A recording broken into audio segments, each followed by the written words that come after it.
sampai masanya nanti nakhlu Baisan, buah korma yang ada di negeri Baisan akan mengering. Di saat itulah Dajjal tak lama akan keluar. Apakah Dajjal ini sudah datang, akan datang, atau sedang ada? Maka hadis diriwayatkan oleh Fatimah binti Qais. Hadisnya sahih, tidak ada keraguan di dalamnya. Hadis yang paling tinggi kualitinya adalah sahih. Di bawah sahih adalah hasan. Di bawah hasan adalah dhaif. Di bawah dhaif adalah maudhu'. Hadis palsu, tak boleh dipakai sama sekali. Sedangkan hadis dhaif masih boleh dipakai. Sepakat ulama ahli hadis, bila hadis itu dhaif tapi dia cukup 5 syarat, masih lagi boleh dipakai. Pertama, dia tidak bicara masalah akidah. Bila ada hadis dhaif tentang akidah, gugur, tak boleh pakai. Yang kedua, dia tidak bicara tentang halal haram, kerana hadis dhaif tak boleh menetapkan hukum halal haram. Yang ketiga, tiada perawi periwayatnya kazab, pendusta. Sebab dia kazab, maka hadisnya maudhu'. Yang keempat, dia masih lagi bernaung di bawah hadis sahih. Contoh, Allahumma barik lana fima razaqtana wa qina adzabannar. Hadis dhaif tapi masih bernaung pada hadis sahih yang menyuruh untuk berdoa. Contoh, Allahumma laka sumtu wa bika amantu. Hadis dhaif tapi dia masih bernaung pada hadis sahih, maka masih boleh diamalkan. Yang kelima, dia untuk fadail a'mal, untuk memberikan motivasi, untuk memberikan semangat untuk beramal. Utlubul ilma walau bisin, tuntutlah ilmu walaupun ke negeri Cina. Hadis dhaif tapi masih boleh kita sampaikan kerana ianya memberikan semangat untuk belajar, menuntut ilmu. Maka hadis-hadis semacam ini kita temukan banyak dalam kitab-kitab. Bila ada orang mengatakan jangan pakai kitab ini sebab isinya banyak hadis dhaif, jangan pakai kitab ini sebab banyak hadis dhaif. Bila demikian, maka kita tidak akan pakai Sunan Tirmizi sebab dalam Sunan Tirmizi ada hadis dhaif. Kita tidak akan pakai Sunan Abi Daud sebab dalam Sunan Abi Daud ada hadis dhaif. Bahkan kita tidak akan pakai Muwatta' Malik, padahal kitab hadis paling tua yang ada saat ini Muwatta' Malik. Malik meninggal tahun 179, lebih tua daripada Imam Syafi'i, lebih tua daripada Sahih Al-Bukhari.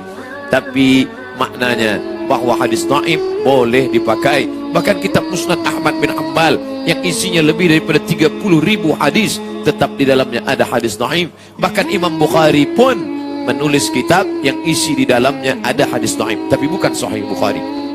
Sahih Bukhari sepakat ulama 7.275 hadis, semuanya sahih. Sedangkan Imam Bukhari menulis satu kitab berjudul Adabul Mufrad. Di dalam kitab Adabul Mufrad banyak hadis-hadis dhaif. Mengapa Imam Bukhari menulis hadis dhaif dalam Adabul Mufrad? Tak fahamkah dia bahawa hadis ini dhaif? Dia tahu ini hadis dhaif, tapi kerana bukan masalah akidah, bukan masalah hukum fiqh, bukan masalah halal haram, untuk fadail a'mal. Begitulah tentang hadis dhaif. Kenapa saya bahaskan hadis dhaif tentang Dajjal? Sebab dalam masalah Dajjal juga banyak hadis dhaif dan hadis palsu. Yang hadis dhaif kita buang sebab ini masalah akidah. Yang hadis palsu kita buang sebab ini tak boleh kita pakai. Man kadzdzaba alayya muta'ammidan, sesiapa sahaja yang berdusta terhadap diriku secara sengaja, falyatabawwa maq'adahu minan nar, siapkanlah tempat duduk kerusi daripada api neraka jahanam. Wal iyadzu billah, na'udzubillah.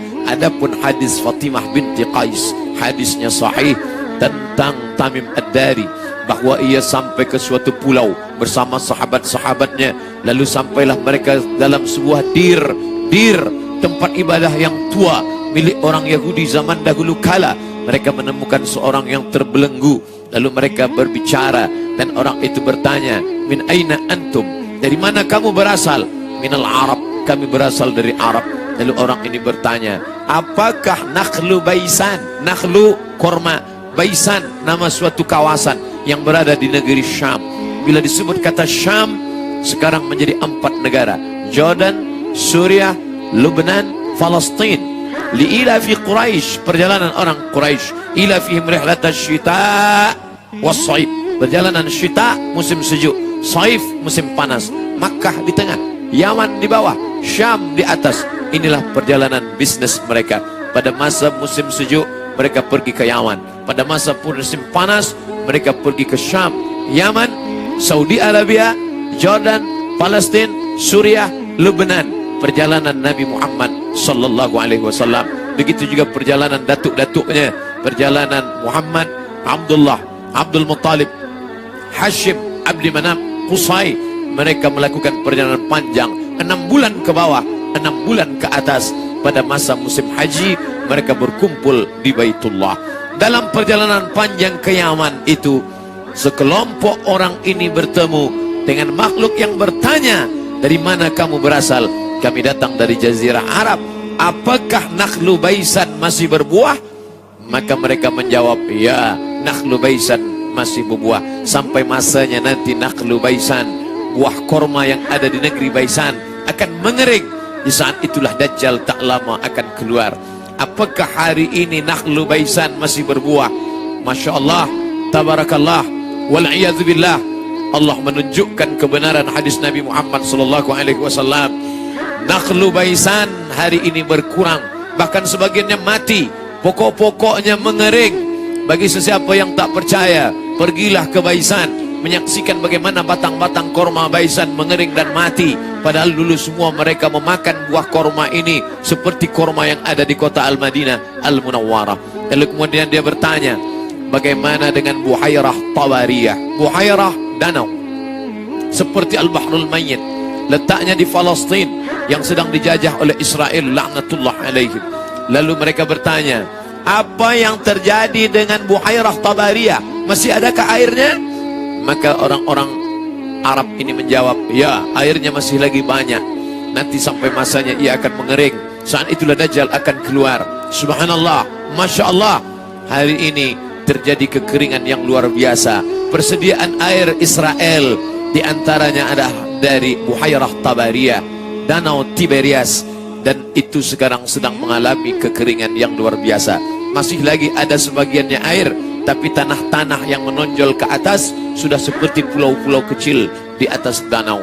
Lalu kemudian pertanyaan yang ketiga tentang Ain Zaghar, Ain mata air Zaghar yang ada di tepi Bahrul Mayyit Jordan, yaitu laut mati, tempat dulu Allah pernah menurunkan azab. Ja'alna 'aliyaha safilaha, kami jadikan bagian atas turun ke bawah, bagian bawah naik ke atas. Amtarna 'alaihim hijaratan, kami hujani mereka dengan hijarah batu min sijilim mamdud, dari tanah liat yang terbakar. Kaum Sadum, atatunar rijalah syahwatan min dunin nisa, mengapa kalian mendatangi lelaki bersyahwat padahal ada perempuan? Mereka sudah melakukan perbuatan itu. Dan sekarang sejarah berulang, musim berganti. Memanglah dunia ini panggung sandiwara, isinya itu-itu saja. Masa berubah, tapi isi dunia tetap itu-itu juga. LGBT yang dulu pernah menjadi laknat, hari ini merajalela, berbahaya, penyakit yang tidak ada obatnya, hari ini pun datang lagi kembali. Di ujung tepi laut itu, laut mati itu, ada air tawar bernama Ain Zaghar. Bila nanti dia masih adakah Ain Zaghar itu? Mereka menjawab, masih. Masih tawarkah airnya? Masih. Nanti sampai masanya Ain Zaghar akan tersumbat. Dan hari ini terbukti 3 tanda yang ada dalam hadis riwayat Fatimah binti Qais terbukti dengan nyata, dibahas oleh para ulama. Tidak hanya pada ulama yang alim dalam masalah Quran Sunnah, tapi juga alim saintifik, mengerti tentang arkeologi, mengerti tentang astronomi. Mereka sudah kajikan masalah ini dan mereka percaya bahwa kejadian yang disampaikan Nabi Muhammad SAW, kita beriman dan percaya kerana ia bicara bukan kerana fikiran dan hatinya. Wa ma yantiqu 'anil hawa, dia tidak memperturutkan hawa nafsu.